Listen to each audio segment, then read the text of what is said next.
అందరికీ నమస్కారం. నిన్న మాజీ ముఖ్యమంత్రి జగన్మోహన్ రెడ్డి గారు మీడియాతో మాట్లాడుతూ ఒక కార్యకర్త అవును రప్ప రప్ప పొటేలు తల అని పెట్టాడు, దానిలో తప్పే ఉంది అని అంటే అతన్ని సమర్థించే విధంగా మాట్లాడాడు.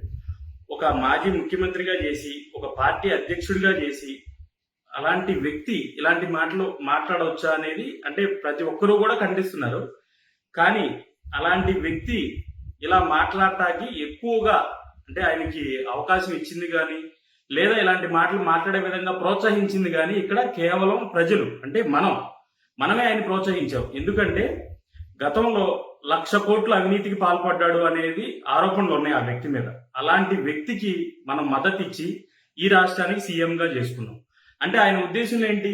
ఆంధ్ర రాష్ట్ర ప్రజలు లంచాలు తీసుకున్నా దోచుకున్నా రాష్ట్రాన్ని ఏం చేసినా కూడా సమర్థిస్తారు అనే ఉద్దేశంతో నిలబడి ఒక ముఖ్యమంత్రిగా అయ్యాడు. ఆ పదవి పోయేపాటికి ఇంకా అంటే 2.0 చూపిస్తా అన్నాడు కదా, అదే 2.0 ఏంటయ్యా అంటే రప్ప రప్ప నరకటం, హత్యలు చేయటం, హత్య రాజకీయాలను ప్రోత్సహించడం కావచ్చు. ఆయన ఉద్దేశం అదే కావచ్చు. అందుకేంటంటే వాటిని ప్రోత్సహిస్తున్నాడు. ఇలాంటి వ్యక్తి అసలు రాజకీయాల్లో ఉండవచ్చా?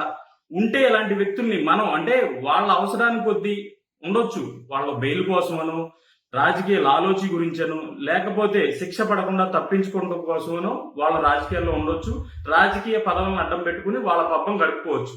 కానీ ప్రజలైనటువంటి మనం ఇలాంటి వ్యక్తుల్ని రాజకీయాల్లో ఉండనివ్వచ్చా, గెలిపించవచ్చా అనేది ఆంధ్ర రాష్ట్ర ప్రజలు ప్రతి ఒక్కరూ కూడా ఆలోచించుకోవాల్సినటువంటి విషయం ఇది.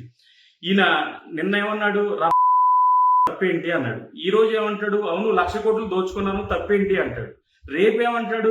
బాబాయ్ హత్యలో ఆరోపణలు ఎదుర్కొంటున్నటువంటి వ్యక్తి అవును మా బాబాయ్ని మేము తప్పేంటి అంటాడు.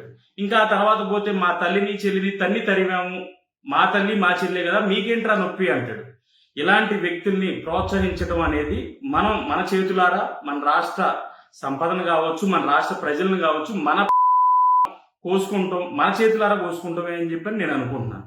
ముఖ్యంగా ఇక్కడ మీ అందరికి నేను చెప్పొచ్చే ఒక విషయం ఏంటంటే, రాజకీయ నాయకుడు అనే వ్యక్తి మన చట్టాలను రూపొందిస్తాడు, చట్టాలని కరెక్ట్ గా అవలంబించాలి. ముందు ఆ ప్లేస్ లో కూర్చున్నటువంటి వ్యక్తి చట్టాలని అవలంబించి దానికి లోబడి మాత్రమే పనిచేయాలి.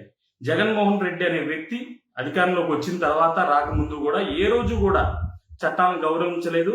చట్టాలని అపహాస్యం చేస్తూ అవహేళన చేస్తూ నేను చట్టాలను ఏదైనా చేయగలను లేదా దానిలో ఉన్నటువంటి లొసుగుల్ని వాడుకుని నేను బయట తిరగగలను, మీరు నన్ను ఏమీ చేయలేరు అని చెప్పని చట్టాల్లో ఉన్నటువంటి చిన్న చిన్న లొసుగుల్ని వాడుకుని బయట ఇన్ని సంవత్సరాలుగా బయట తిరుగుతూ ప్రజాధనాన్ని దోచుకుని ఇక్కడ ఇంకోటి ఏంటంటే మన ప్రజలు కూడా ఎలా తయారయ్యారంటే ఏదో రాష్ట్ర సంపద దేశ సంపద కదా మన ఇంట్లోకి వచ్చి ఏం దోచుకోలేదు కదా జగన్మోహన్ రెడ్డి అనేది ఒక భ్రమలో బతుకుతున్నారు. అది మన సొమ్ము, మన సంపద అంటే ప్రజల సంపద. రాష్ట్రంలో ఉన్నటువంటి వనరులు దోచుకుంటే అది ఎవరిదే సంపద? ప్రజలది.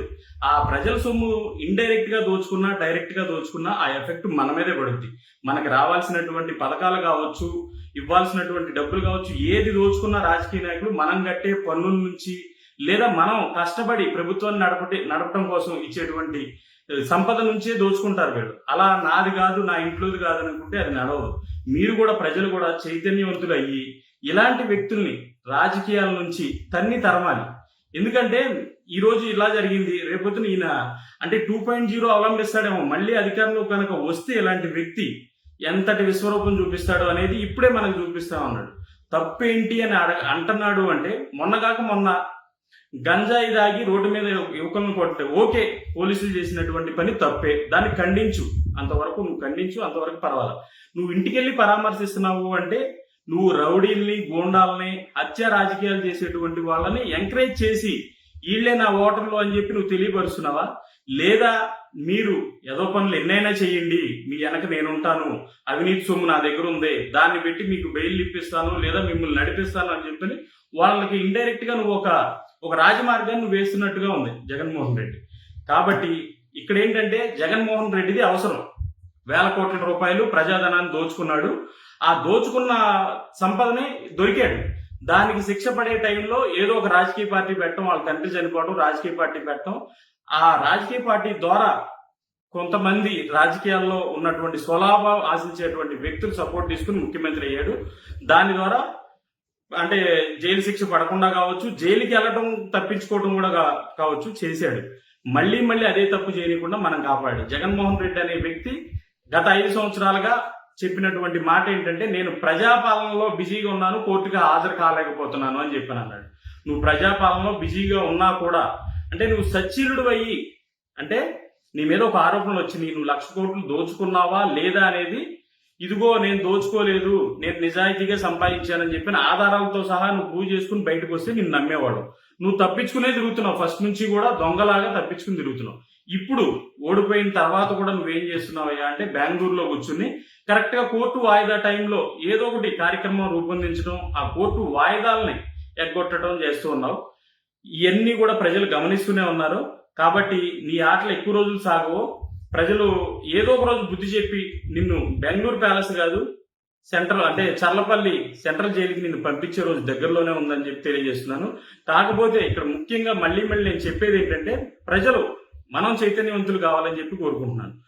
ఇలాంటి వ్యక్తికి రప్ప తప్పులేదు, మా బాబాయిని మేము గొడ్డలకి సానబెట్టి తప్పు, మా అమ్మని చెల్లిని చేసుకుంటే తప్పులేదు అనేటువంటి వ్యక్తి ప్రజల్ని, అంటే బయట వాళ్ళని ఏ విధంగా కాపాడి, ఏ విధంగా వాళ్ళకి మంచి సౌకర్యాలు కావచ్చు, మంచి పాలన కావచ్చు, ఏ విధంగా అందిస్తాడు?